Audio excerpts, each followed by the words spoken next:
ขี่2 คนไหมมันหนักกัน2 หรือ 3ก็ได้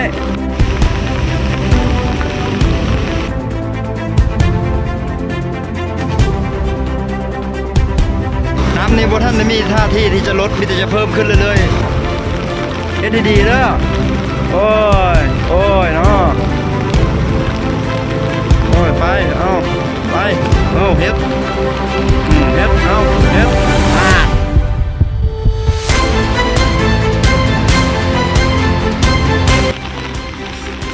สวัสดีทุกคนเนาะตอนนี้อัปเดตสถานการณ์น้ำท่วมอยู่ที่เขตเมืองมิลบุรีแขวงสุรเขตนี้คือเส้นทางไปสู่เมืองบัวลำพาแขวงขมวนถึกตัดขาดไปทีเรียบร้อยแล้วเนาะสายน้ำเคียงหรือว่าห้วยเคียงพลิกวิกฤตเป็นโอกาสชาวบ้านหาปูหาปลาตึกสะดุ้งเครื่องมือหาปูหาปลามานอยู่บ่เด้อเนาะเอายกหลังจากที่ฝนเทลงมาตกลงมาเบิดคืนบ่คืนเด้ทุกคนเลยจากวิกฤตเป็นโอกาสในการหาปลายกมานบ่เบิ่งลุ้นน้ำเพิ่นบ่มานเส้นทางจุดนี้แต่ละปีนี่จะถึกน้ำตัดขาดหลายๆรอบเนาะฝนตกแห้งประมาณ10 ชั่วโมงถือว่าเสร็จเรียบร้อยยกเอาถึกปลาใหญ่กว่าก็ปลาสลามยกบ่ขึ้นเบิ่งขนาดโอ้ยน้ำกำลังมามันเริ่มลัดทางหรือว่าตัดขาดเส้นทางนี้ประมาณ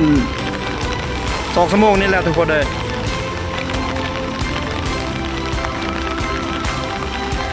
น้ำป่ากำลังไหลลากห้วยเคียง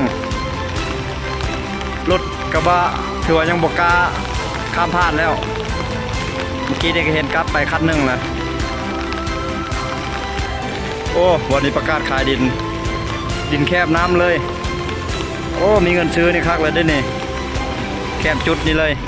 โอ้มาได้บ่รอดบ่เฮ้ยโอ้ค่อยโอเคในเรื่องขนาดเนาะไปกันดิ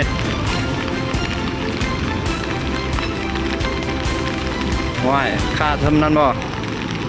เยียบโอ้ยคอยได้ไหม ขออนุญาตรถจะลงลุ่มมันดอกโอ้ขันลงกันแล้วได้เลิกได้อยู่ลุ่มเลยน้ำอยู่จุดนี้นี่มีความลึกประมาณ3 เมตรแล้วอยู่ลุ่มฮะถือว่าลงนั้นเลยถือว่าเสร็จเลยหาไปเห็นเลยรถนะมีแต่รอน้ำแห้งแล้วรอน้ำแห้งไปหาโอ้ปลาหลายเนาะก็ได้ปลายังนะปลากดจีปลากดบ่แม่ปลากดบ่ได้ปลายังปลากดโอ้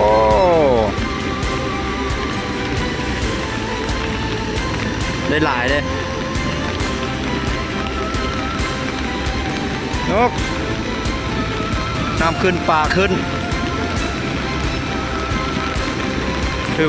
บ่ถือเราเลย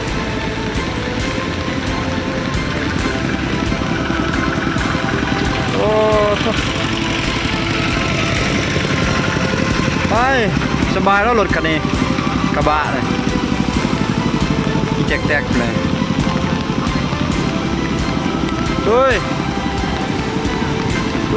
ลุยโอ้ยบ่โทรมาตีมันซ้ำ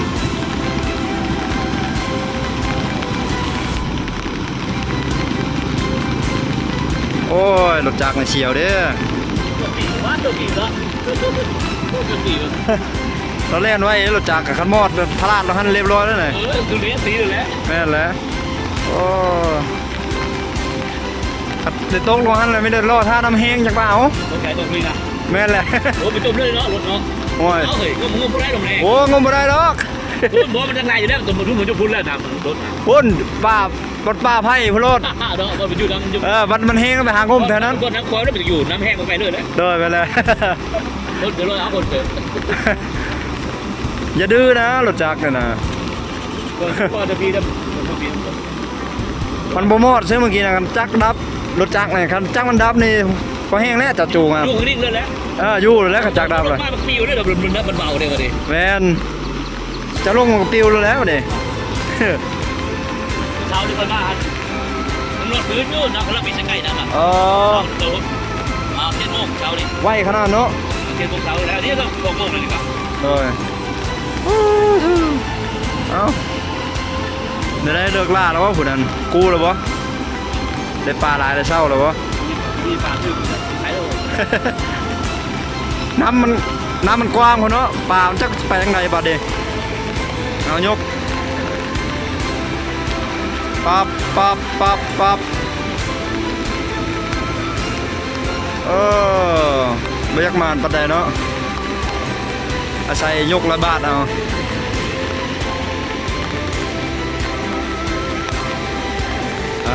โอ้สวนสลีสวนอ้อยปวดโอ้เกือบเสร็จเนี่ยโอ้ยันเสร็จอยู่เด้อพอฝนยังกระหน่ำตกลงมาอยู่พี่น้องไอ้นี่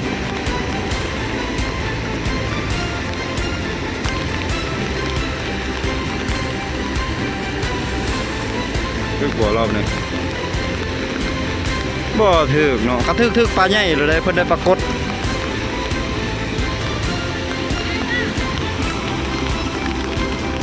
รถจักรคันนั้นมาอีกแล้ว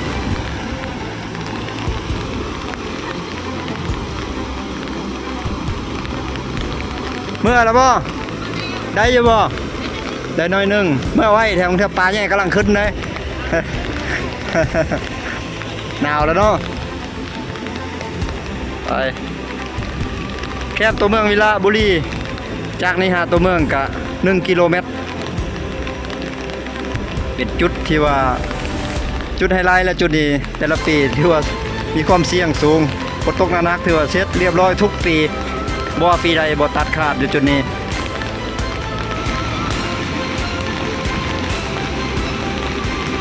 ฝนตกบ่จักเฮียที่ยุกเสร็จขยงขยะจากไหลมาทางไหนบ่โฮมกันอยู่นี่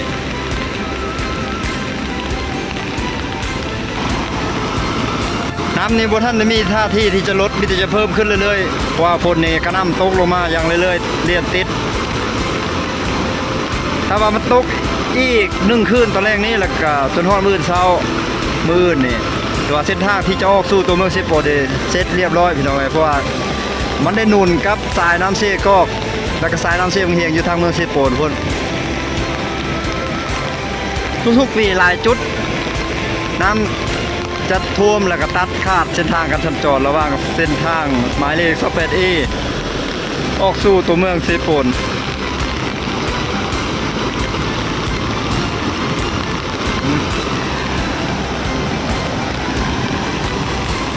มา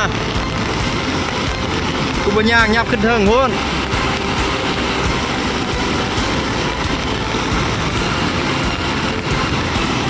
ซับแห้งขนาดเลยบ่เนี่ยมีอีกหลายๆจุดได้อยู่ทางจุดซุ่มเมืองวังพุ่นคือเส้นทางจากวัดพระเจ้าโองเสนหาบ้านนาเตอร์กระทึกตัดขาดเป็นที่เรียบร้อยแล้วทุกคนเลยย้อนสายน้ำเมื่อกี้นี้เซ็กเพิ่งเขาเจ้าอยู่แถวนั้นแล้วคนพื้นที่เขาเจ้าว่าน้ำกำลังขึ้นอีกขนาดกะแห้งขึ้นเพิ่ม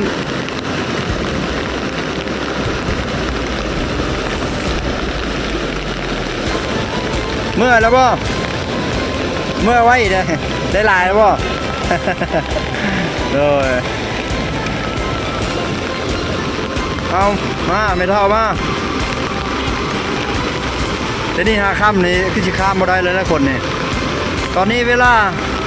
13:44 นาที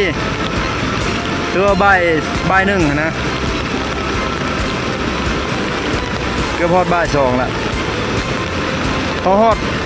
5-6 โมงแรงนี่คนนี้อาจจะย่างข้ามบ่ได้เลยเพราะน้ำมันกำลังมาโฮมกันนี่น้ำมันยังแห้งรถกระบะนี่ซ้ำรถวิโก้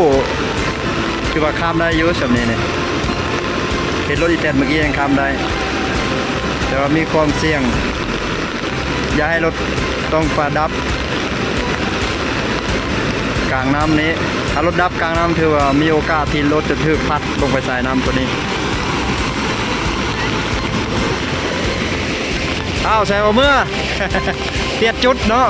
เปลี่ยนจุดหากินมาแล้วฝนกันแปกแปกอยู่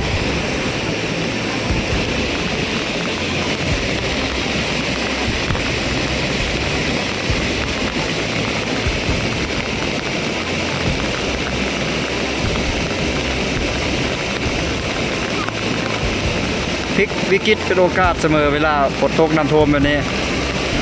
ปูปลาน้ำกุ้งหอยมันจะมาแล้วน้ำเนี่ยบุคุ้นปะใดได้ฝนมันตกเป็นเดือดแล้วพี่น้องเลย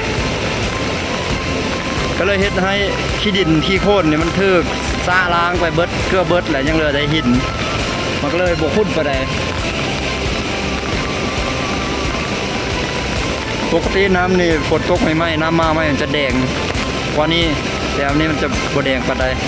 บแดงบคุ้นปะใดบ่อยากมาปะใดเนาะที่มันทึกตอนน้ำมาไม่ที่แรกนั้นเราได้ปลาหลายเติบได้ในแย่งเราตอนนั้นดิฉันไปขอเบิ่งวันนั้นเนี่ยเห็นมีแต่ปลากดปลาข้อปลาดุกเราได้ในแย่งไม่เท่าอันนั้นนะ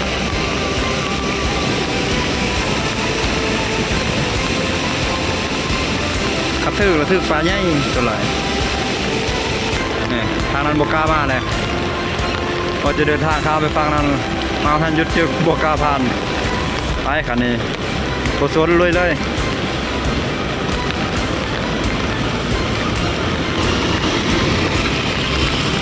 เอาจอดอีก คือบุคีสองคนล้มจังนักโอ้ยโอ้ยโอ้ยโอ้ยเสียวแทนเจ้าเด้อโอ้ยโอ้ย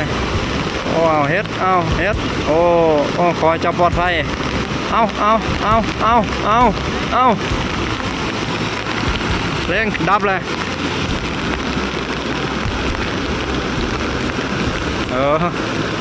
ยูเอาวะเด้เฮ็ดวะเด้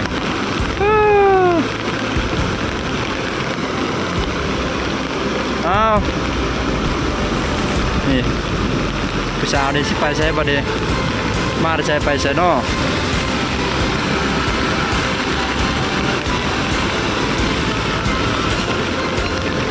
ดีเพียงหัวเข้าเนาะผู้สาวเนาะ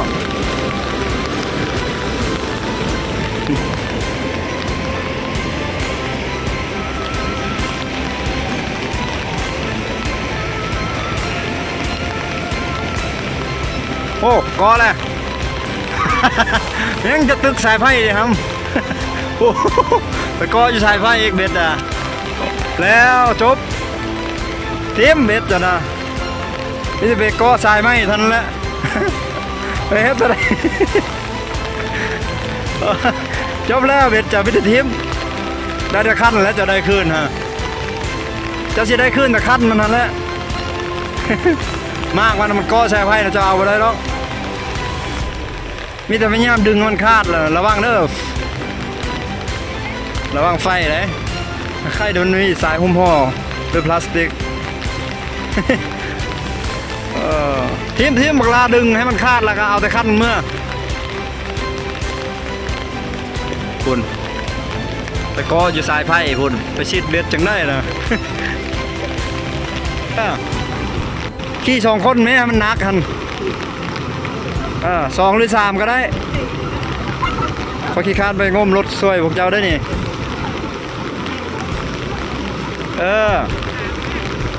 ไปเฮ็ดดีๆเด้อโอ้ยเนาะโอ้ยไปเอาไปเอาเฮ็ดเฮ็ดเอาเฮ็ดเอาดีๆได้ลงทันถือว่าเซ็ตแล้วเดี๋ยวรอท่าน้ำแห้งฝนหยุดตกน้ำแห้งจะมางมวิทย์เข็นไป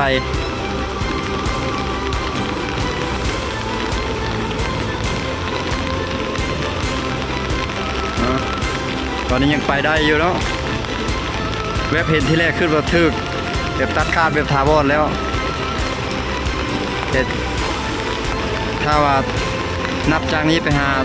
5 โมงแรก6 โมงแรกนี่ก็สิบ่ได้แล้วบัดนี้แต่ละปีก็ท่วมฮอดเฮือนฮอดบ้านพุ่นแหละปีกายยังท่วมฮอดเทิงพุ่น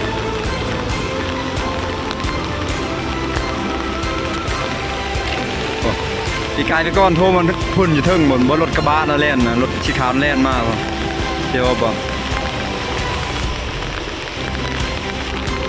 โอ้ไปส่งหมูแล้วกลับบ้าน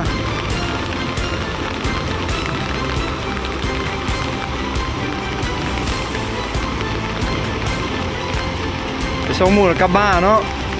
เขาเมื่อบันไดหมูจ้ะนะหอยด่าง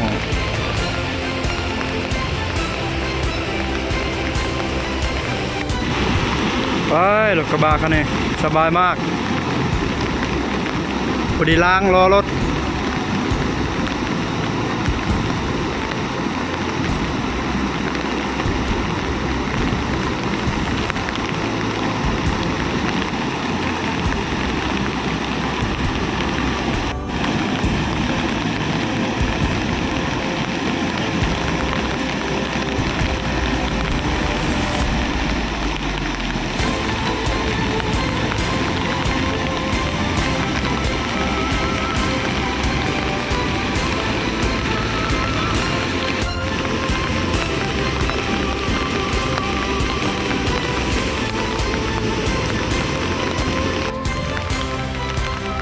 และจุดนี้ก็เป็นอีกหนึ่งจุดที่ว่านำมักท่วมมักลัดทางเราทุกคนเราดี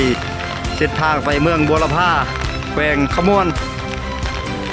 น้ำมันชิลัดออกมาจากป่าตัวนี้ป่ากล้วยมาแต่ผู้แต่ผาแต่ป่าแต่ดงตัวนี้ออกมานี้แล้วก็ท่วมอยู่นี้ตัดเส้นทางวันนี้ตัวนี้เป็นจุดที่2ของเมืองวิลาบุรีที่จะเชื่อมต่อไปสู่เมืองบัวลำพาแขวงขมวนสาบานตึกสะดุงทึกอยู่บ่แม่ได้อยู่บ่ป่าขึ้นแล้วเนาะน้ำขึ้นป่าขึ้นยกเต็มสะดุงไงเนี่ยโอ้ยประมาณเนาะรอบนี้ ปลาบ่ได้เต็มมันนะในทงอะปลามันบ่นะเยอะกว่าปลา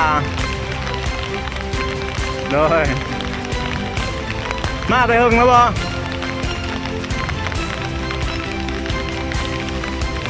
พอได้กินเนาะโดยขอบใจโอ้นำกำลังมาเลยพี่น้องไอ้นี่และนี่คือบรรยากาศตัวเมืองวิลาบุรีแขวงสอดเขตเราเป็นเมืองเขตผู้ดอยตอนนี้ฝนตกลงอย่างกระหน่ำเลยตั้งแต่มื้อคืนนี้เนาะติดเลยยังบ่หยุดบ่เศร้าเลย